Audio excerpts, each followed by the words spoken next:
Nose in the detail, lingered inside. Oh, a holy crime.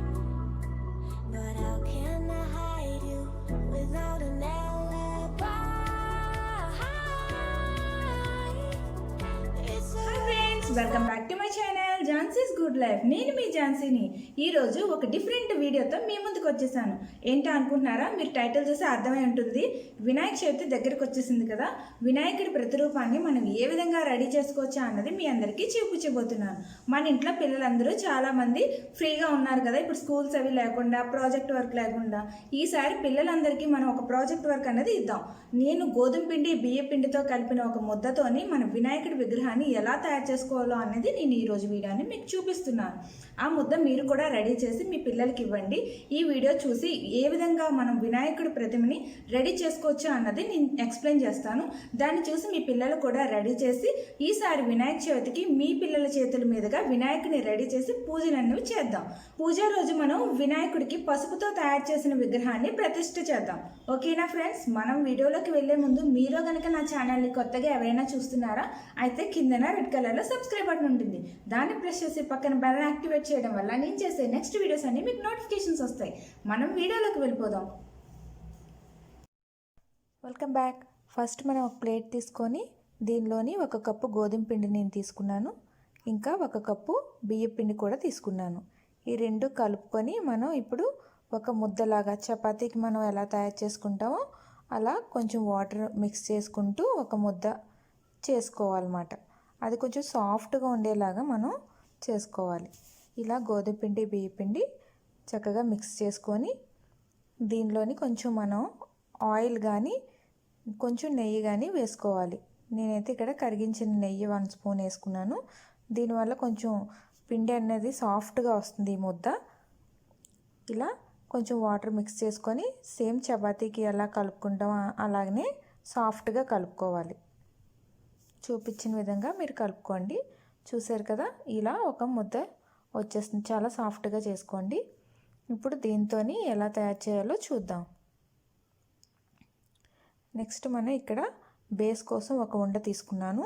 ఇంకా ఇది పొట్ట shape కోసం, ఒకటి ఫేస్ కోసం, ఇంకా 2 చేతులకి, 2 కాళ్ళు, 1 తొండంకి, ఇంకా నేను 2 చెవులకి తీసుకున్నాను. 2 చిన్న ముద్దలేమో కిరీటానికి, 1 ఎలకకి, 1 తోక, ఇంకా మిగిలిన ముద్దని ఇలా ఉంచుకున్నాను. ఫస్ట్ మనం బేస్ తయారు చేసుకోవాలి. ఇలా రౌండ్గా పీఠం అంటారు కదా, పీఠం లాగా మనం కిందన బేస్ని తయారు చేసుకోవాలి. దీని మీదే మనం వినాయకుడిని బేస్ చేసుకుంటాం. నెక్స్ట్ ఇక్కడ కొంచెం గ్యాప్ తీసుకొని పైన వెనకతల కొంచెం ఈ పొట్ట షేప్ అనేది పెట్టుకోవాలి. నెక్స్ట్ మనం ఇలా లెగ్స్ని చిన్న చిన్న సన్నగా చేసుకొని దీన్ని లెగ్స్ని ఇలా అతికించుకోవాలి. ఈ షేప్ని ఇలా ప్రెస్ చేసుకుంటే మనకు ఒక లెగ్ అన్నది వచ్చేస్తుంది. ఇలానే 2 కాళ్ళుని మనం తయారు చేసుకోవాలి. ఇలా ఫ్రంట్కి కొంచెం గ్యాప్ ఉండడం వల్ల మనం కాళ్ళు ఇక్కడ సర్దుకోవడానికి చాలా బాగా కనిపిస్తుంది మన విగ్రహం అన్నది. చూసారు కదా. నెక్స్ట్ ఫేస్ పెట్టుకుందాం. ఈ ఉండని కొంచెం మీరు తడుపుతో పెట్టుకుంటే స్టిక్ అయిపోతుంది బాగా. ఇలా చేతులు కూడా సేమ్ కాళ్ళలాగే ఇలా పొడుగ్గా తీసుకొని దీన్ని ఇలా స్టిక్ చేసుకోవాలి. ఈ చేతిని కొంచెం ఇలా ప్రెస్ చేస్తే కిందన ఇలా మనం లడ్డు పెట్టడానికి సపోర్ట్గా బాగా కనిపిస్తుంది అన్నమాట. నెక్స్ట్ మళ్ళీ ఇంకొక రౌండ్ ఒక ముద్దను తీసుకొని ఇలా కుడి చేయిని మనం పెట్టుకోవాలి. కుడి చేయిని మనం యాడ్ చేసుకుంటున్నప్పుడు చేయిని కొంచెం పైకి ప్రెస్ చేసుకుంటూ దీవించినట్లుగా దాన్ని మనం ఇలా అద్దుకుంటే చక్కగా ఉండిపోతుంది అలా. నెక్స్ట్ నేను జంజం తయారు చేస్తున్నాను. వినాయకుడికి జంజం వేసుకుంటారు కదండి, దానికోసం ఇలా సన్నగా పొడుగ్గా తీసుకొని జంజాన్ని మనం వేసుకోవాలి. ఇంకా మనం ఇప్పుడు తొండాన్ని తయారు చేస్తున్నాను. ఇలా రౌండ్ షేప్లో పెట్టుకొని నోస్ దగ్గర ఇలా ప్రెస్ చేసుకుంటూ ఆ పైన ముద్దకి మనం కలుపుకుంటూ ఉంటే ఆ తొండం అనేది ఫేస్లో బాగా కలిసిపోతుంది. తర్వాత మిగిలిన భాగాన్ని ఇలా కొంచెం ప్రెస్ చేసుకొని వంపుగా పెట్టుకుంటే మన తొండం అనేది రెడీ అయిపోతుంది. చూసారు కదా, ఇలా తొండం రెడీ అయిపోయింది. నెక్స్ట్ మనం ఇప్పుడు చెవులు తయారు చేసుకుందాం. ఇలా ప్రెస్ చేసుకుంటే చక్కగా చెవు షేప్ అనేది వచ్చేస్తుంది.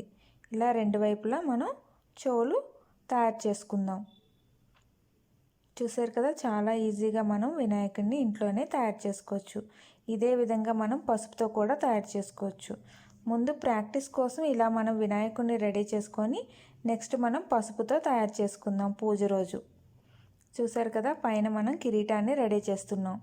ఇప్పుడు ఇలా ఒకటి రౌండ్ షేప్లో పెట్టాను. నెక్స్ట్ ఇలా ట్రయాంగిల్ షేప్లోని ఇలా చేసుకుంటూ పైన ప్రెస్ చేసుకుంటే మన కిరీటం అనేది రెడీ అయిపోతుంది. ఇలా చక్కగా మన చేతులతో చేసుకుంటే చాలా అందంగా మన వినాయకుడు అనేది రెడీ అయిపోతారు. ఇప్పుడు మనం కళ్ళు కోసం 2 మిరియాలను తీసుకున్నాను. ఆ 2 మిరియాలని మనం కళ్ళుగా ఉపయోగిస్తాం. ఇలా ప్రెస్ చేసుకుంటే కళ్ళు అనేవి రెడీ అయిపోతాయి. చూసారు కదా, మన బుజ్జి గణపయ్య ఎంతో బాగా రెడీ అయిపోయారు. ఇప్పుడు మనం చిన్న ఎలుకని తయారు చేసుకుందాం. గణేష్కి వాహనం ఎలుక కదండి, ఎలుక కంపల్సరీ మనం తయారు చేసుకోవాలి. ఇలా చిన్న కాళ్ళు చిన్నవి పెట్టుకుంటే మనకి ఎలుక అనేది రెడీ అయిపోతుంది.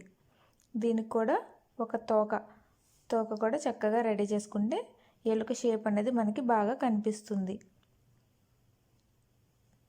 ఇప్పుడు దీనికి కూడా మనం 2 చిన్న మిరియాలను తీసుకొని కళ్ళుగా పెట్టుకుందాం. చాలా చక్కగా ఎలుక కూడా రెడీ అయిపోయింది. ఇప్పుడు ఇంకా కొంచెం ముద్ద అన్నది మిగిలింది కదండి, దీన్ని మనం ఇంకొంచెం బేస్గా కిందన పెట్టుకుందాం. దానివల్ల మనకి కొంచెం ఎత్తుగా వస్తారు. నేను ఇక్కడ చూపించట్లేదు, నేను దంతాల కింద ఒక టూత్ పిక్ని తీసుకొని ఆ టూత్ పిక్ని నేను వినాయకుడికి దంతాలుగా పెట్టాను. నెక్స్ట్ ఒక చిన్న ఉండని లడ్డు కింద ఉండ్రాళ్ళు అనుకోవచ్చు, లడ్డు అనుకోవచ్చు, వినాయకుడి చేతిలో నేను పెట్టాను. నెక్స్ట్ ఇలా నామాల కింద నేను ఇలా చిన్న చాకుతోని ఇలా షేప్ అనేది చేసుకుంటే మనకి వినాయకుడు అనేది చాలా అందంగా కనిపిస్తారు. ఫైనల్ లుక్ అనేది చూపిస్తాను చూడండి ఫ్రెండ్స్, ఎలా ఉందో మీరు కూడా చూసి చెప్పండి. చూస్తున్నారా ఫ్రెండ్స్, ఎంతో చక్కగా మనం చేసుకున్న వినాయకుడు ఇంత అందంగా మనం రెడీ చేసుకోవచ్చు. ఎలా ఉందా అన్నది నా కామెంట్ సెక్షన్లో మీరు తప్పకుండా చెప్పండి.